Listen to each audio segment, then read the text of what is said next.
Estamos viendo lo que corresponde a la obstrucción intestinal, el síndrome de obstrucción intestinal.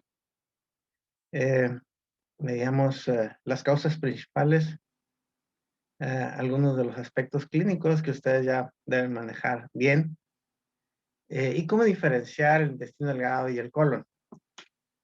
Porque finalmente en la radiografía simple abdomen lo que vamos a ver, pues es mucho aire, ¿verdad? Este, mm, mm, mm, mm, mucho aire en una disposición anormal a la que veíamos en radiografías previas con respecto a su distribución dentro del tubo digestivo. En este paciente vemos abundante cantidad de aire dilatando las asas del intestino delgado.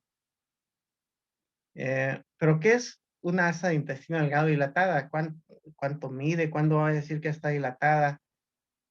Bueno, em, estas asas van a medir más de 3 centímetros de diámetro en la radiografía simple abdomen, y si la vemos en la tomografía computada, pues van a medir más de 13 centímetros de diámetro. Entonces hay dilatación aérea de las asas del intestino delgado.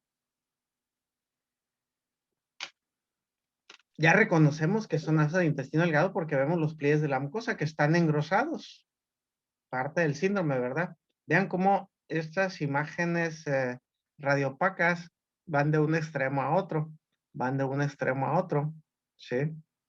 Mm, Eso nos indica que es intestino delgado. Em, por otro lado, hay engrosamiento del espacio intrasa. Ven esta imagen radiopaca, aire dentro de una asa, aire dentro de la otra. Y esto es, pues, la pared de una asa y la pared de la otra. Igual, esta línea que está aquí. Entonces, está engrosado el espacio interasa. Ya veíamos que ese espacio interasa va a estar engrosado por engrosamiento de la pared, por edema en la pared. Puede estar engrosado porque haya líquido en el peritoneo, y puede estar engrosado porque se incrementa la cantidad de líquido dentro de las asas. Líquido, líquido, líquido, es radiopaco, ¿no? La pared del asa es radiopaca. Entonces se va a incrementar el espacio que hay entre el aire dentro de una asa y el aire dentro de la otra. Si nos damos cuenta, hay ausencia de aire en el colon. Aquí viene el colon descendente y vean que no tiene aire. No hay aire en el recto. Ponemos al paciente en posición de pie, ¿y cuál es el resultado? Múltiples niveles hidroaéreos a diferentes alturas. Esto es lo que las personas llaman un patrón en escalera, porque están a diferentes alturas, ¿verdad? Los niveles hidroaéreos. Les decía, ver un nivel hidroaéreo no significa patología. Ver muchos a diferentes alturas, entonces sí. Pero ya nos dimos cuenta en la radiografía en posición de cúbito cómo están dilatadas esas asas del intestino delgado. Muy bien. Aquí vemos la radiografía de otro paciente. ¿Ven el patrón de la mucosa de ese intestino delgado?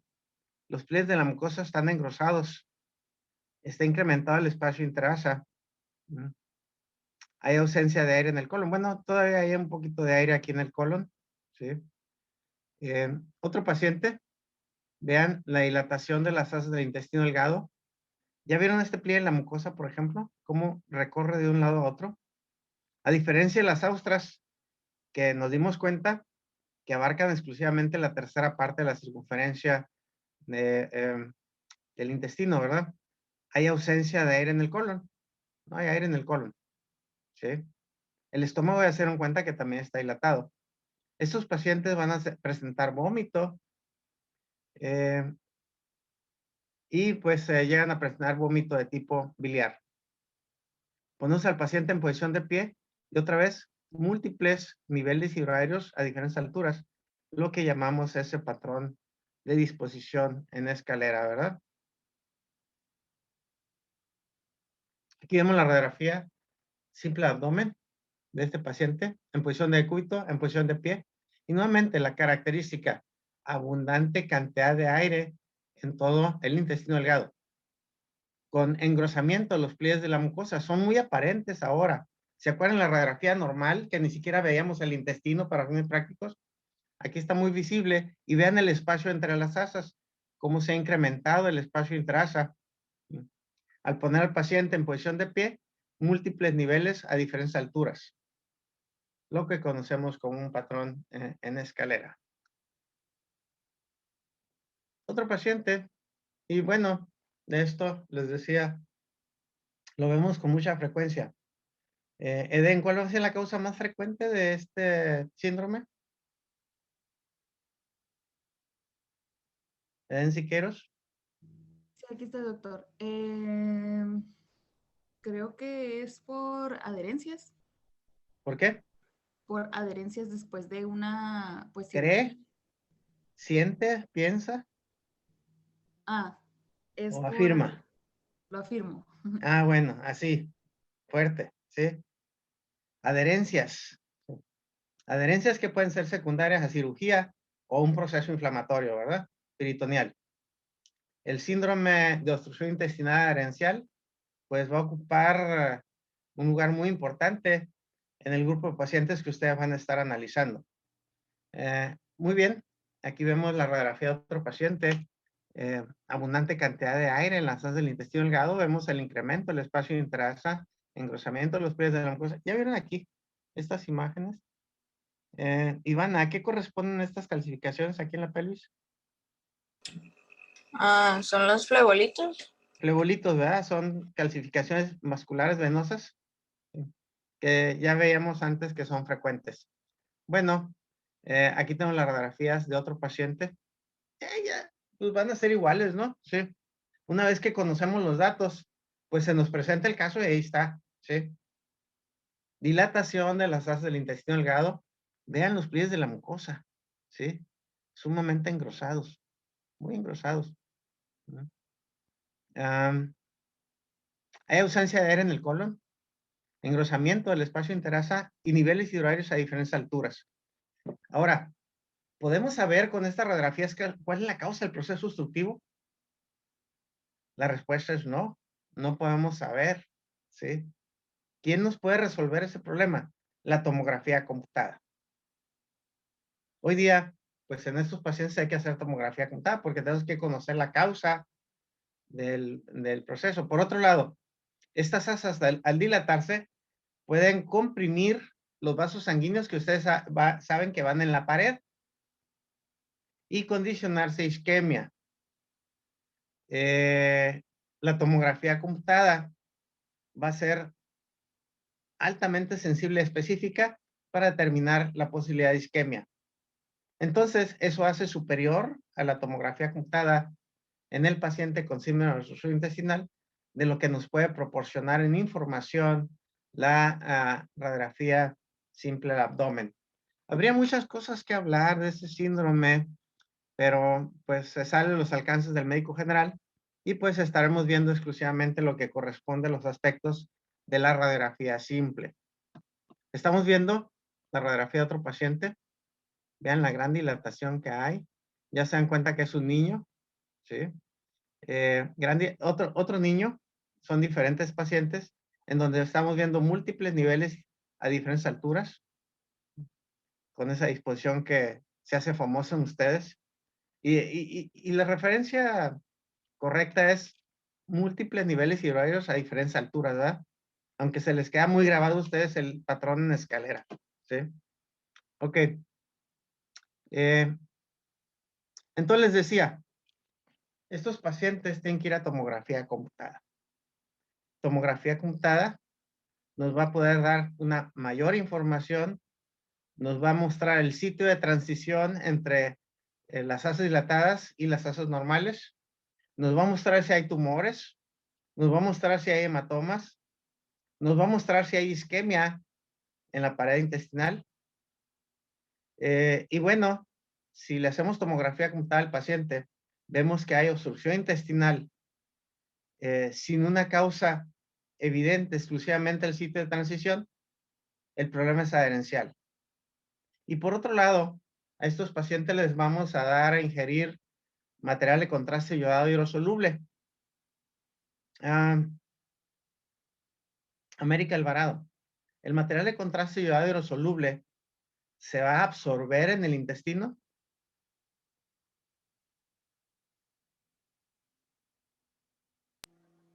No, ¿Por qué no?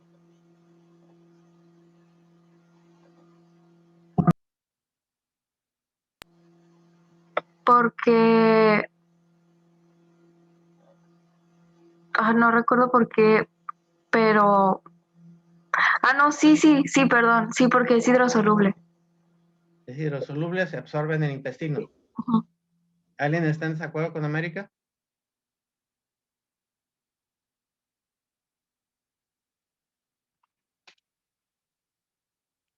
De uno por uno, no sea montón. Giselle, ¿está de acuerdo con América que se absorbe el material de contraste intestino delgado? ¿El material de contraste iodado hidrosoluble? Sí. Sí se absorbe. Ah, Eric, ¿qué les dice? No porque es excreto por vía renal. ¿No qué? No, pero porque es excreto por vía renal, ¿no? No, pero estamos diciendo si se absorbe. Si yo lo doy por vía oral, ¿se va a absorber ese material de contraste? Mm, según yo no, pero la verdad no recuerdo, doctor. Mariana, ¿les dice? Mariana Alcocer. No se va a absorber porque precisamente es hidrosoluble. A ver, es hidrosoluble. Si es hidrosoluble, ¿por qué no se va a absorber? ¿Cuál es una característica de los materiales de contraste iodados? Son hiperosmolares, ¿verdad? Sí.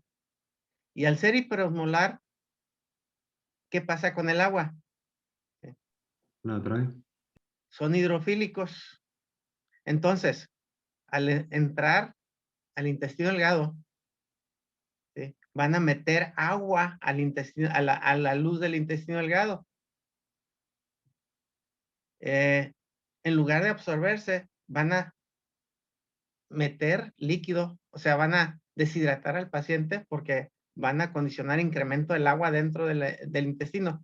Y si incrementa el agua dentro del intestino y el paciente es obstruido, pues puede ser ahora sí que un empujón para quitar la obstrucción, ¿verdad?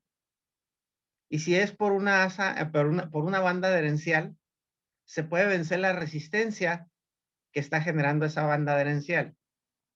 Y fíjense cómo todo esto es pura fisiología, ¿sí? Pura fisiología. Entonces, una buena prueba para saber si este paciente va a resolver espontáneamente o no la obstrucción es darle material de contraste iodado hidrosoluble hiperosmolar.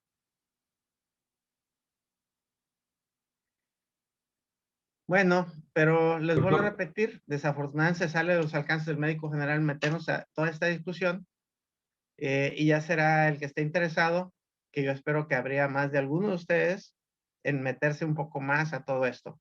¿Había una pregunta por ahí? Sí, yo. Sí. No, y en caso de que no funcione y no se venza la resistencia, El ¿no paciente puede va a pedir? cirugía. Ajá. ¿Se empeora el cuadro? Precisamente es una prueba terapéutica, ¿sí? Si no responde, el paciente es un candidato quirúrgico. ¿Le responde? ¿Empeoraría el cuadro antes de ello o no? No, no, para nada. De hecho, los cirujanos recomiendan que sea esa prueba diagnóstica, ¿sí? Para no meter al paciente a cirugía, precisamente.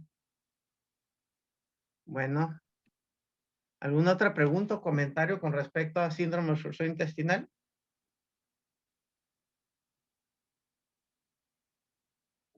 Bien, entonces vamos a avanzar. Vamos a ver otro síndrome, el de hilio intestinal. ¿Qué implica hilio? Disminución o abolimiento de los movimientos intestinales. Se pierde la peristalsis. El abdomen, como lo dicen los clínicos, se pone silencioso, ¿verdad?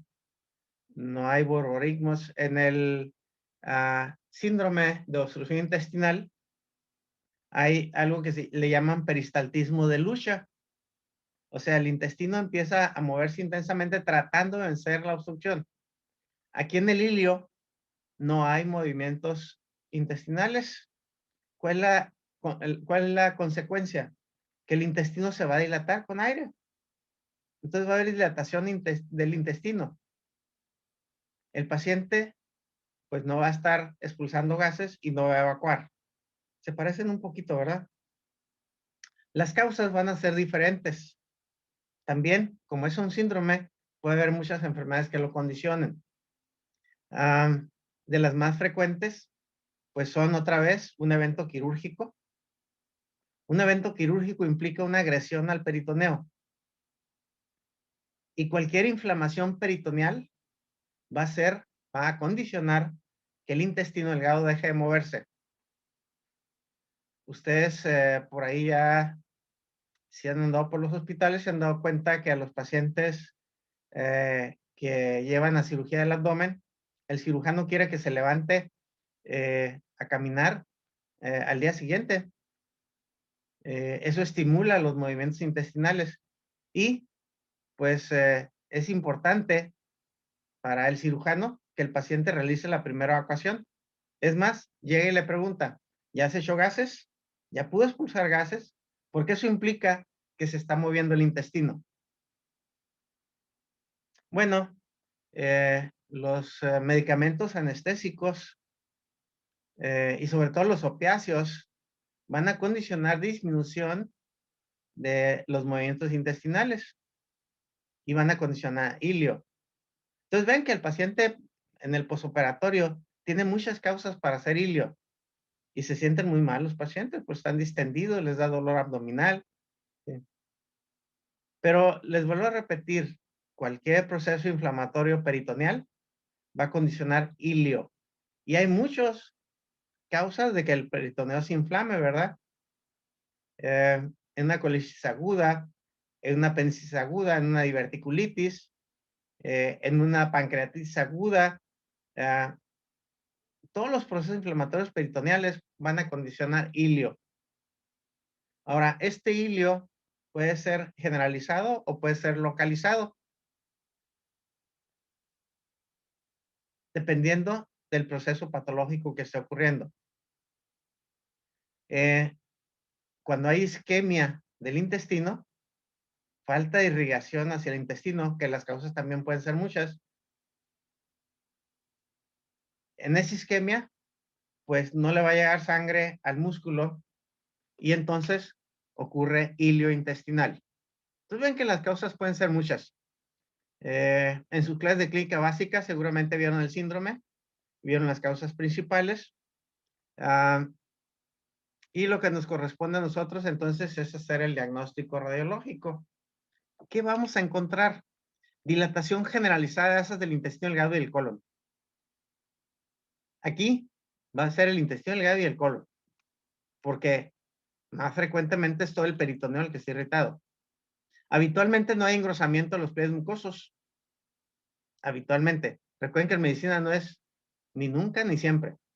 Ya vimos que en el síndrome de obstrucción intestinal los pliegues de la mucosa van a estar engrosados. Y alguien me preguntaba de la pila de monedas, ¿verdad? Del signo de la pila de monedas. Son esos pliegues de la mucosa que están engrosados. Y como son muchos, es como si se vieran monedas apiladas, lo dicen los autores, ¿no? Ok, aquí no hay engrosamiento de los pliegues de la mucosa. Habitualmente no hay niveles hidroaéreos. Y este ilio, como les decía, puede ser localizado o puede ser generalizado. Vamos viendo. Uy, se puso oscura la radiografía, ¿verdad? Hay mucha radiolucidez. ¿Por qué? Porque vean que están dilatadas las astas del intestino delgado, pero todo el colon está dilatado, si se dan cuenta. ¿Sí? En este paciente, al ponerlo en posición de pie, sí se formaron niveles hidroaéreos, pero eso no es lo frecuente. Inclusive, ustedes pueden ver la pared del colon aquí, cómo está irregular. ¿Ven estas salientes de aire aquí? Estas como especulaciones. Son úlceras que están ocurriendo en la mucosa del colon. Vean cómo puede ser útil la radiografía simple abdomen. Puede haber mucha información, pero hay que saber obtenerla. Desafortunadamente, la sensibilidad pues va a ser baja en cuanto al dato que le estoy dando de ulceraciones en la pared, ¿sí? Bueno, aquí vemos otro paciente. Mucho aire. ¿Y ya se dieron cuenta por qué hay que diferenciar el intestino delgado y el colon? ¿Sí? Aquí dirían, ay, pues, ¿qué estoy viendo? ¿Cuál es cuál? ¿Sí? Bueno, esta asa, por ejemplo, ¿sí?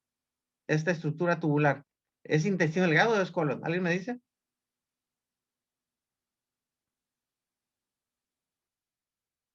Es intestino delgado. ¿Por qué?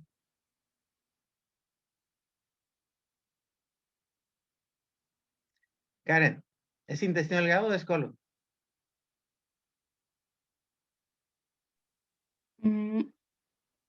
Intestino delgado. ¿Alguien está de acuerdo con en desacuerdo con sus compañeros? Pues sería intestino grueso porque las ostras constituyen únicamente 2/3 de la circunferencia del colon. A ver, ¿por qué? ¿Cuál fue la razón? Las ostras no complementan la circunferencia del colon, solo 2/3. Ok, aquí estamos viendo estas imágenes radiopacas que no llegan hasta el otro extremo, nada más hasta la tercera parte. Esas no son, además están separados, ¿sí? Están muy separados. Los pliegues de la mucosa están muy juntos. Estas son austras y el intestino delgado no tiene austras. Por eso les puse la tabla, ¿sí? De cómo diferenciar intestino delgado del colon. Vean el intestino delgado, ¿cómo tiene? ¿Se acuerdan lo que alguien me decía de las pilas de moneda? ¿Sí? ¿Cómo son los pliegues de la mucosa? De un extremo a otro y muy delgados, comparado con las austras, que son muy espaciadas, ¿verdad? Y además abarcan exclusivamente la tercera parte de la circunferencia colónica. Vean cómo es importante la descripción. Muy importante. Entonces, aquí está dilatado el intestino delgado y está dilatado el colon. Este es un síndrome de hilio intestinal. Ponemos al paciente en posición de pie y otra vez resulta que sí hay niveles hidrorarios, pero habitualmente ya nos veíamos en diapositivas previas, habitualmente no va a existir esto, ¿sí? Se los pongo a propósito para que no tomen las cosas como datos absolutos, ¿sí? Y que se den cuenta que es el conjunto de signos los que van a hacer el diagnóstico. El conjunto de signos, no es un solo signo. El hecho de que esté dilatada las asas del intestino, ¿ya no se hizo diagnóstico? No. Tenemos que tener la descripción completa. Y en el síndrome de obstrucción intestinal hay ausencia de aire en el colon. Aquí estamos viendo abundante cantidad de aire en el colon. Entonces no va a ser un proceso obstructivo, ¿verdad? Va a ser un síndrome de hilio intestinal. Ahora, ¿por qué tiene hilio este paciente? Lo podemos saber en la radiografía. Otra vez, la respuesta es no. Estamos haciendo el diagnóstico sindromático. Síndrome de hilio intestinal. Esta es una radiografía muy viejita. Es de cuando yo iba empezando en la radiología. ¿Ya vieron la fecha? 1983. Ok. Pero, ¿qué importa? Lo que estamos viendo aquí es que hay abundante cantidad de aire en el intestino delgado y en el colon. Tiene un síndrome de hilo intestinal, ¿verdad? Pero, ¿qué más información podemos obtener en la radiografía? Vamos a ver el espacio entre las asas. Mariana Isabela, ¿de qué densidad debe ser el espacio entre las asas?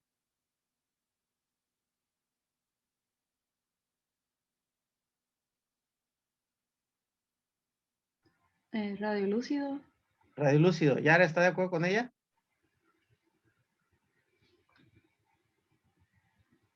Es radio opaco. A ver, un tercero en discordia. Karen. Porque, pues parece que se trata de vida. Nada más hay dos posibilidades, ¿verdad? Radiolúcido o radiopaco. Karen, Radio opaco. radiopaco. ¿Por qué? Pues porque está constituido por tejido. Por tejido. La pared de una asa junto a la pared de la otra, ¿verdad? Entonces va a ser radiopaco. Y ya se dio cuenta aquí, por ejemplo, en este espacio interasa que estamos viendo. Aquí. O aquí, mire, estas imágenes. ¿Sí? ¿Ya las vio? ¿Qué densidad tienen?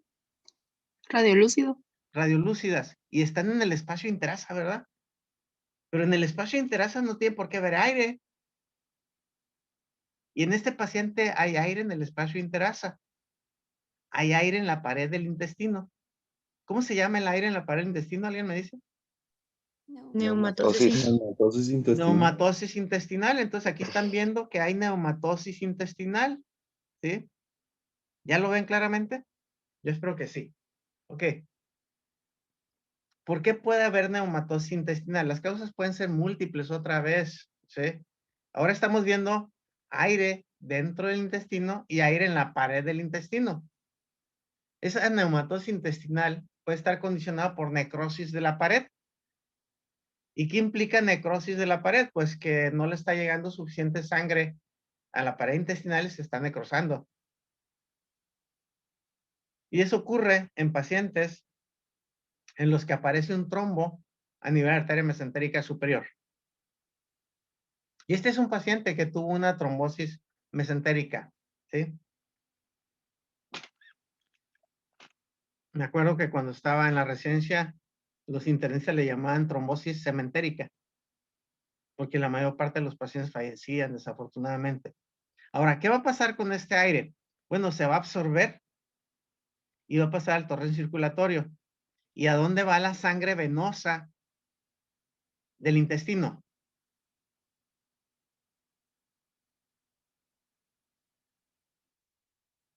Va al hígado. ¿Por dónde?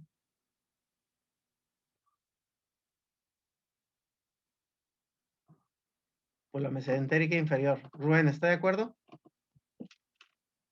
¿Cómo llega la sangre al hígado?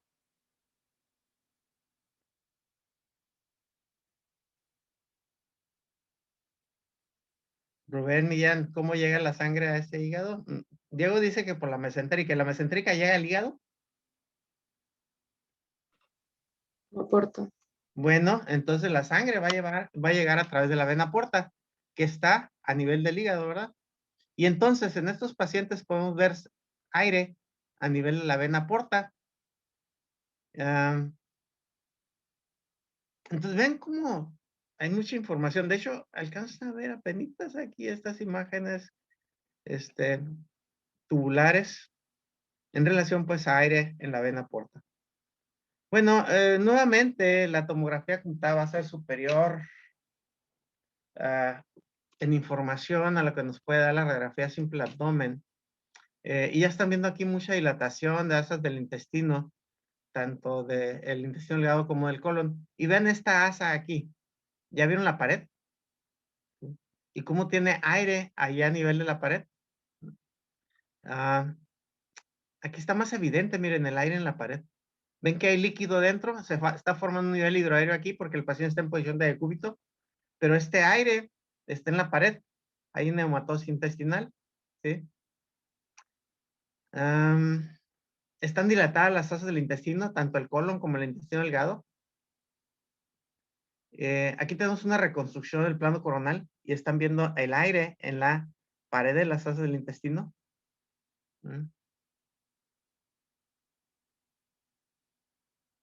Aire en la pared de las asas. Como que sí es más fácil verlo en tomografía computada, ¿verdad? Es más sensible al diagnóstico. Además, en este paciente le hicimos una angiotomografía computada de vasos mesentéricos. Y aquí tienen la aorta abdominal. Vean que tiene muchas placas de ateroma. Y aquí están haciendo la arteria mesentérica superior. Y aquí viene la arteria mesentérica superior. Ups, ¿y qué está pasando aquí? ¿Sí? Hay un trombo. Entonces, la tomografía computada nos va a mostrar hasta los vasos sanguíneos, como lo estamos viendo aquí. Entonces, va a ser un estudio infinitamente superior a la radiografía simple abdomen. Ya se dieron cuenta que es útil la radiografía simple abdomen. Es un estudio rápido, es un estudio que lo podemos obtener en cualquier hospital. Lo único que se requiere es llevar al paciente a la sala de rayos X. Es más elaborado el estudio de tomografía computada, no siempre está disponible el equipo, etcétera, etcétera, etcétera. Pero vean la diferencia en información. Entonces vamos a esforzarnos por tener la mayor información diagnóstica de nuestro paciente. Y por eso tenemos que conocer cuáles serían los mejores estudios para valorar a estos pacientes.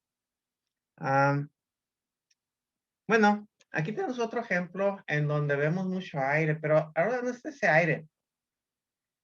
¿Está en todo el intestino? No, está nada más en esta porción del intestino. ¿Y qué porción del intestino es? ¿Alguien me podría decir? Colon transverso. Transverso. El colon transverso, sí, va de derecha a izquierda, ¿verdad? Aunque desciende, pero bueno, hay que recordar que hay laxitud de los tejidos y puede descender, pero es el colon transverso. Y no se ve ni el colon ascendente ni el colon descendente. ¿Será un proceso obstructivo? Pues no, porque estaría dilatado todo antes de la obstrucción, ¿verdad? Y aquí nada más es el colon transverso, ¿sí? Alguien lo llamó a esto el signo del colon cortado, porque parecía que está cortado el colon, ¿no? Y es un hilio segmentario hacia el colon transverso. No se está moviendo esa porción. ¿Por qué? Porque hay un proceso inflamatorio en la vecindad, ¿sí? Este es un hilio segmentario. Se describe, siempre que vean el signo del colon cortado, lo van a ver escrito en pancreatitis aguda, porque recuerden que por aquí está el páncreas, ¿sí? Se inflama y está cerca del mesocolon transverso, y entonces va a afectar al colon transverso. Pero es un signo con muy baja sensibilidad para el diagnóstico de pancreatitis aguda. O sea, se va a presentar en muy pocos pacientes. Aquí tengo otro ejemplo, miren, ¿sí? De este signo del colon cortado, aunque vemos parte del colon ascendente, no vemos el colon ascendente, y está dilatado ese colon transverso en un paciente con pancreatitis aguda. Muy bien. Aquí estamos viendo la radiografía de otro paciente. Y ahora, pues ya no vemos el colon dilatado. Sí vemos aquí algo de materia fecal, ¿sí lo ven? Esta es la forma en que vamos a ver materia fecal, como un aspecto moteado. Imágenes radiolúcidas entremezcladas con imágenes radiopacas, que es la materia fecal. Pero vean estas asas. Este aire, ¿dónde está? En el intestino delgado. En el intestino delgado. Ahora sí reconocen válvulas conniventes, ¿verdad? Sí. Miren, van de un lado a otro. Sí. Son dos asas del intestino delgado las que están dilatadas, porque definitivamente están dilatadas. Ponemos al paciente en posición de pie y vean cómo se forman estos nivelitos de aire, pero ahí se queda el aire, no se mueve. Y le tomamos radiografías 2 horas después al paciente y las vemos igual. Por eso, algunos autores le llaman asas fijas. Asas fijas, porque hay un hilio segmentario en el intestino delgado. Otras personas les llaman asas centinelas. Centinelas porque nos dicen que aquí hay algo inflamatorio. Otra vez, un cuadro de pancreatitis aguda nos puede dar este hilio segmentario, ¿sí? El hilio segmentario puede estar en la fosa ilíaca derecha cuando hay un cuadro de apendicitis aguda, o puede estar en la fosa ilíaca izquierda cuando hay un cuadro de diverticulitis. Entonces, ese hilio segmentario va a ocurrir dependiendo de dónde esté ocurriendo el proceso inflamatorio del peritoneo, ¿sí? Es afectación secundaria por contigüidad de las asas del intestino delgado. ¿Sí? Aquí tenemos otro ejemplo. Vean esto.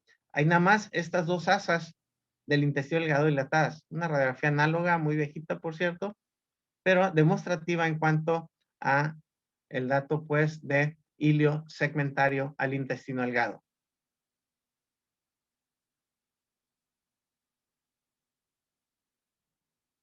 Muy bien. Aquí tenemos otro paciente en el cual estamos viendo algunas asas del intestino delgado aquí dilatadas. ¿Sí? En esta área. Vean esta asa de aquí. ¿Pero qué más estamos viendo? Bueno, aquí viene el músculo psoas izquierdo. ¿Y el derecho? Ups, no lo veo. ¿Ya vieron la línea de grasa peritoneal aquí? ¿Y la derecha? Hasta acá va. Aquí está obliterada. ¿Sí? Y hay un poquito de escoliosis hacia la izquierda. Es un paciente joven. Y algo que llama poderosamente la atención. ¿Ya vieron lo que está aquí? Una calcificación. y está en el área anatómica que corresponde al apéndice secal. Este es un apendicolito, o sea, una calcificación dentro del apéndice secal. Y entonces el paciente tiene un proceso inflamatorio que está condicionando hilio segmentario, borramiento de la silueta del músculo psoas derecho, borramiento de la línea grasa properitoneal, escoliosis antiálgica le llamamos, porque tiene dolor el paciente y se encorva para mitigar el dolor. Vean, esta es la placa de la radiografía en posición de pie. Las asas ahí permanecen, están fijas, ¿sí? No se mueven. Y seguimos viendo la calcificación aquí. Muy bien. Se le hizo ultrasonido a este paciente. Y Jorge, en el ultrasonido, ¿cómo vería el flebolito? ¿Con qué características? Creo que sombra. ¿Perdón? Se me olvidó cómo se decía el nombre, pero es con la sombra. Es con la Eh, sombra. César no me Omar, acuerdo ¿cómo el lo nombre. vería? ¿Cómo lo describiría? Como una imagen hiperecoica. ¿Una imagen qué? Hiperecoica. Hiperecogénica o hiperecoica, ¿verdad? Una imagen hiperecogénica. ¿Y cuál es la otra característica? El que produce el signo en la sombra, pero también se me olvidó el nombre. Mariana, ¿cómo se llama eso? Exterior. ¿Sí? Y que también tenga movimiento del hilito. No, la escuchamos. ¿Ya me escucho? Allá, ahora sí.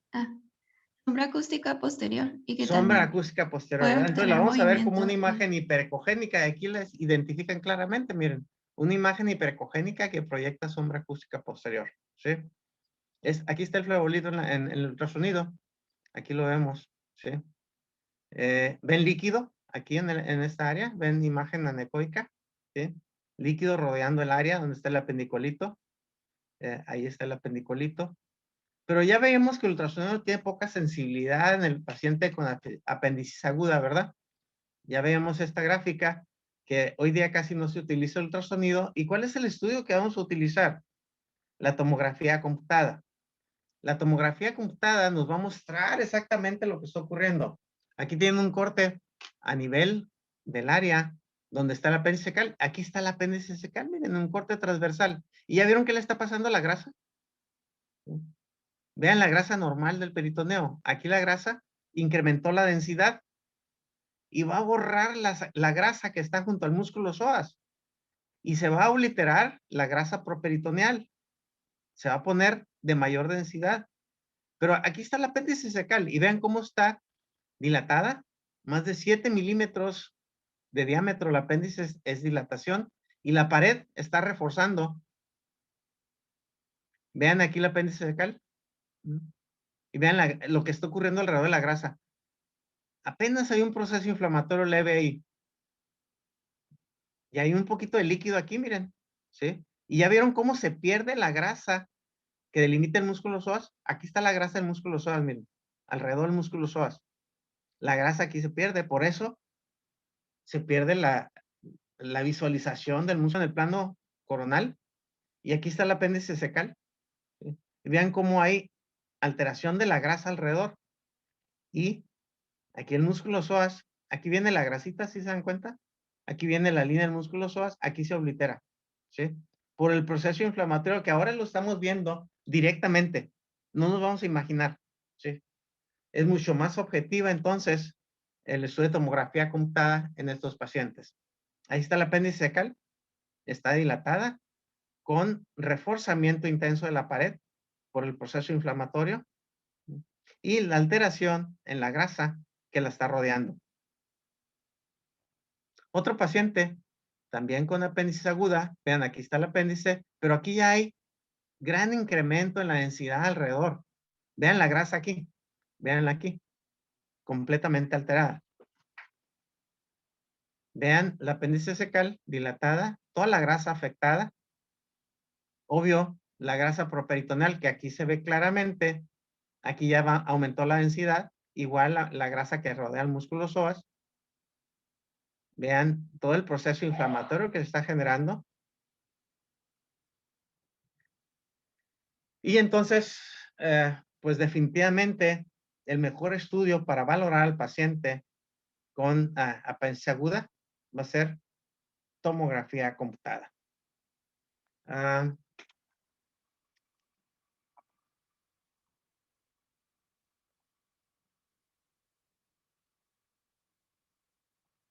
¿Tienen alguna pregunta o comentario hasta ahorita? Sí, doctor. Sí. En el síndrome de hilo intestinal había mencionado que se pueden ver a veces ulceraciones en el colon, pero no me quedó muy claro cómo identificarlas. ¿Se dio cuenta cómo está irregular la distribución del aire hacia el contorno del colon? ¿Sí? Esa irregularidad está implicando la posibilidad de ulceraciones. Ahí otra vez estamos viendo datos indirectos, ¿verdad? La tomografía computada nos los mostraría en forma directa. ¿Ok? Ok. ¿Alguna otra pregunta? Yo, pero, Sí. ¿se sabe qué es lo que condiciona la inflamación del apéndice? A ver, hay mucho eco. Ah, ¿ya me escucho? Ujú, ujú, ujú. ¿Se A ver, sabe, se vamos sabe a tratar. Sí. que se sabe qué es lo que condiciona la inflamación del apéndice? Si sabemos la inflamación del apéndice, ¿con respecto a qué? La causa. La causa. ¿No? Bueno, hay muchas teorías. Una de las teorías es que se obstruye la luz del apéndice fecal, la comunicación hacia el colon. ¿Y qué queda dentro del apéndice? Queda materia fecal. Y empiezan a proliferar bacterias hasta que llega, infiltran la pared, hay ruptura de la pared, lo que está dentro se va a pasar al peritoneo, pero hay apéndices que no han estado obstruidas. Alguien dice, es que el apendicolito va a obstruir. Apenas 18% de los pacientes con apendicitis aguda tienen un apendicolito, el resto no tienen. Entonces, no hay una causa definida de por qué se inflama el apéndice. ¿Sí?